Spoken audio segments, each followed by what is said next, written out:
हेडिंगप्रमाणे मनुष्यासाठी जनावरासाठी सर्व रोगावर चालणारा हा वृक्ष पहा. सर्व रोगावर म्हणतोय, म्हणजे तिथं कॅन्सर आला, डायबिटीस आला, पॅरालिसिस आला, सर्व BP सगळे रोग आले म्हणून सांगितले. वात, पित्त, कफ, जेवढे काही रोग आहेत ते. आणि हे दररोज करायची आवश्यकता नाही. वर्षातून फक्त 3च दिवस करायचे. मी सांगतो तेवढे ते 3 दिवस करायचे. ज्यांचा पूर्ण माझ्यावरती विश्वास आहे त्यांनीच करायचे. देण्यात आलं का? कारण हे व्हिडिओ माझे कोणासाठीही नसतात, ज्यांचा विश्वास आहे त्यांच्यासाठी असतात. रोग तर सर्व सांगितले, करायचं तर 3 दिवस सांगितलं. कधी करायचं? एक पहिला दिवस सुरुवातीतनं करायची, अनुषापोटी. चैत्र गुढीपाडवा 1 दिवस करायचं, दुसरा दिवस आणि तिसरा दिवस. वळीनं 3 दिवस करा.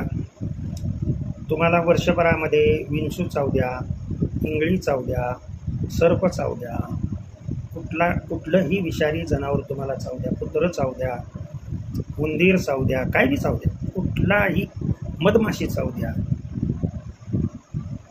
हे 3 दिवस तुम्ही करायचं, फक्त 3 दिवस. ज्यांना डायबिटीस वगैरे आहे त्यांनी किती दिवस करायचं ते फोन करून मला विचारा. आलं का लक्षात? ज्यांना BPचा फार त्रास आहे, दररोज गोळी चालू, त्यांनी किती दिवस करायचं ते फोन करून विचारा. फोन माझा दिलेला असतो त्याच्यावर. खूप महत्त्वाचं झाड आहे आणि याला काय फॉरेनला आपल्याला जायची आवश्यकता नाही. पण त्याच्यासाठी आपल्याला साधे सोपे घरातून बाहेर न जाता लागणारे पदार्थ आहेत. 1 लसणाची पाकळी लक्षात ठेवा, 5 ग्रॅम आघाडा माहीत आहे तुम्हाला सर्वांना. आपण जी दुर्वेबरोबर वाहतो गणपती बाप्पाला, ते आघाडा वनस्पतीच्या मुळाची पावडर 5 ग्रॅम.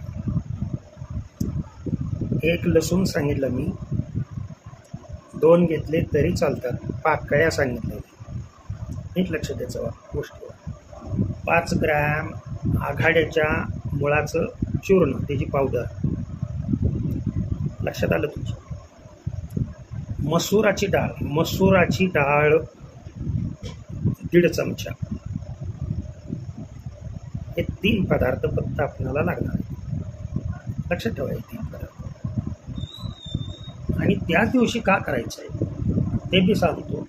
कारण हा जो वृक्ष आहे तो त्याच वेळेला बहरलेला असतो. ह्या वृक्षाचं नाव आहे कडुलिंब. त्याला इंग्लिशमध्ये आझराल्टिका इंडिका असं म्हणतात. लक्ष द्या व्यवस्थित. बरोबर या दिवसामध्येच, त्यातल्या त्यात गुढीपाडव्याच्या वेळेस, म्हणजे आणखीन एक माझ्या मते 15 ते 20 दिवसांनी सर्व लोकांना, माझ्या सर्व शेळीपालकांना, जेवढे माझे सबस्क्रायबर आहेत त्या सर्व लोकांना, विरोधक आहेत त्यांना सुद्धा माझा अंतःकरणापासून ही इच्छा की कुणालाही त्रास होता कामा नये. आणि माझ्याकडे जे आहे ते ज्ञान मी देत असतो सांगितलं. मग ते what ever field may be, ते शैक्षणिक असू द्या, वारकरी संप्रदायाचं असू द्या, जनावरांच्या याच्यावर कुठल्याही रोगावर घरगुती औषध असू द्या, मनुष्याच्या रोगावरती असू द्या, सांगत असतो. कडुलिंबाच्या झाडाला कोवळी पाने आणि फुलोरा फुलं ही बरोबर चैत्र एंडिंगला, एप्रिलच्या सुरुवातीला, रामनवमीच्या आसपास ते बी सांगतो. त्याला येणारी कडुलिंबाची कोवळी पानं एक मोजून 20 पानं द्यायची आणि त्याची फुलं, आपण मोहर म्हणतो त्या फुलासनी, त्या कडुलिंबाच्या कोवळ्या पानाबरोबर मोहर घ्यायचा. साधारण 20 ते 25 ग्रॅम मोहर, कमी असला तरी चालतो. आणि हे वर 3 सांगितलेले पदार्थ आणि हे आता 2 सांगितलेले पदार्थ, थोडासा त्याच्यामध्ये खडी साखर टाका किंवा गूळ टाका. किंवा मध टाका. तिन्हीपैकी कुठलाही पदार्थ चालतो. बऱ्याच जणांच्या मनामध्ये असं येईल की डायबिटीस, सगळ्यांना सांगतो मी, सर्व रोग त्याला कल्पवृक्षापैकी एक कल्पवृक्ष असं म्हणतात, कडुलिंबाच्या झाडाला. त्यानं आलं का तुमच्या. आणि मृत्यूलोकातील एक हा कल्पवृक्ष आहे.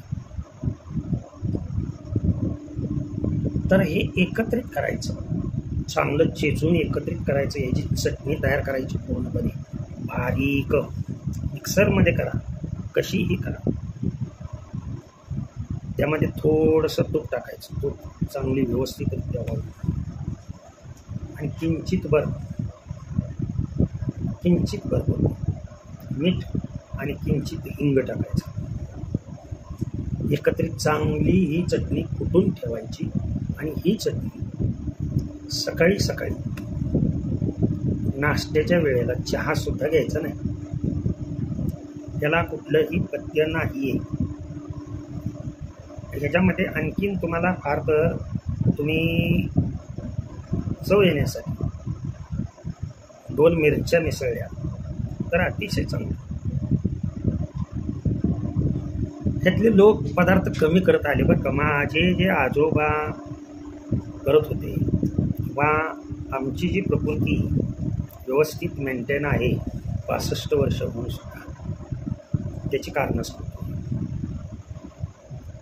आणि एकदाच घ्यायचं आहे वर्षातून, हे एकाच वेळेला करायचं आहे, हे सारखं करायचं नाही. कारण अवयव ॲक्टिव्ह होण्यासाठी हे शरीरात टिकून राहतं, लक्षात ठेवा. जात नाही, ते एक्सक्रीट होत नाही. असं नुसतं कोरडं खाल्लं तरी चालतं, एवढा गोळा करून कोरडा खाल्ला तरी चालतो.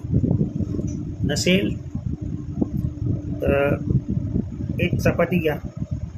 चपाती माहीत आहे सर्वांना, गव्हापासून बनवली जाते. नाहीतर अर्धी भाकरी घ्या ताजी, कुठली असावी, मक्याची, ज्वारीची, बाजरीची, कशाचीही भाकरी असली तरी चालते. हे डायबिटीस वगैरे हे रोग नाहीत. तुम्हाला रोगी बनवले गोळ्या देऊन. कमी जास्त साखर शरीरातली होत असते. थोडंसं उठलं की चक्कर आली की निघाला डॉक्टर. ब्लडमध्ये शुगर निघते, झालं डायबेटिक पेशंट. त्यामुळे हा साधा सोपा उपाय मी सांगतो. हे पाडव्या दिवशी सुरुवात करायची, लक्षात ठेवा. पाडव्याचा 1 दिवस, दुसरा दिवस, तिसरा दिवस, 3 दिवस वळीनं केलं की वर्षभर रोग तर कोणता होणारच नाही. झालेला असेल तर तो बरा होईल. आणि विषारी काही बी चावलं तुम्हाला, तुम्ही मरू शकत नाही. तर प्रयोग ज्यांचा विश्वास आहे त्यांनीच करायचा. काय जे आता खूप स्वतःला शहाणे समजतात, करोडपतीच्या अवलादीने दवाखाना गाठायचा, त्यांना ते हे गोर गरीब जनतेसाठी हे मोफत कार्य माझं चालू असतं. रामकृष्ण हरी, विठ्ठल केशव.